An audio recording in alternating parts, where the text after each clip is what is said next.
U.S. President Joe Biden used his Memorial Day speech on Monday to defend American democracy and stressed that there was still much to be done to deliver on the promise of what he called the greatest experiment in world history. To state the obvious, our democracy is imperfect. It always has been. But Americans of all backgrounds, races, creeds, gender identities, sexual orientations, have long spilled their blood to defend our democracy. In a speech at Arlington National Cemetery, Biden warned about threats at home and abroad. Democracy itself is in peril, here at home and around the world. What we do now,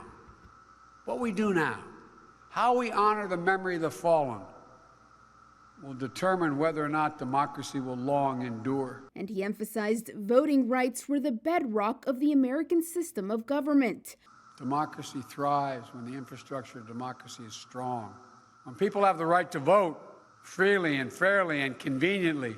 Voting rights are now front and center amid what critics say is a wave of state laws intended to restrict access to the ballot. In Texas, Republicans are trying to pass an election reform bill critics say would make it harder for Black and Hispanic Americans to vote. Biden also focused on the ultimate sacrifice, U.S. service members dying for their country, saying that more than 7,000 people had been killed in U.S. conflicts in Iraq and Afghanistan.